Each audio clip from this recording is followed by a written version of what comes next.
მოგესალმებით, მე ვარ სალომე მიქაძე, ვსწავლობ წარმოების მენეჯმენტს რძის მრეწველობაში საქართველოს ტექნიკური უნივერსიტეტისა და რენეს უნივერსიტეტის ქართულ-ფრანგული ორდიპლომიანი პროგრამის ფარგლებში. ასევე Erasmus Plus-ის მხარდაჭერით საშუალება მომეცა 4 თვის განმავლობაში სტაჟირება გამევლო საფრანგეთში, კერძოდ ლაღოს სუღ-პოვონში მდებარე ენილბიში. ამ დროს განმავლობაში შევისწავლე ფრანგული ყველის წარმოების ტექნოლოგია, კერძოდ Tom de Savoie-ი. ჩემი როლი და მიზანი იყო შემექმნა ახალი სახეობის ყველი, რომელიც დააკმაყოფილებდა როგორც მწარმოებლის, ასევე მომხმარებლის ინტერესებს. ამ სტაჟირების დროს შეძლო შემისწავლა თითოეული პარამეტრისა და პროცესის მნიშვნელობა, რომელიც გავლენას ახდენს ყველის ხარისხზე.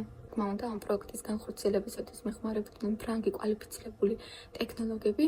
4 თვის დაუღალავი შრომის შედეგად კი შეიქმნა ახალი ტექნოლოგია ახალი სახეობის ყველისათვის. გამოცდილებამ საშუალება მომცა გამაერთიანებინა ჩემი უნარები და გამოცდილება რძისა და რძის პროდუქტების წარმოების შესახებ. მადლობას ვუხდი საქართველოს ტექნიკურ უნივერსიტეტს, რენეს უნივერსიტეტსა და ენილბიში მომუშავე პირებს, რათა მომცეს საშუალება გამეხმარებინათ ჩემი პრაქტიკული და თეორიული ცოდნა.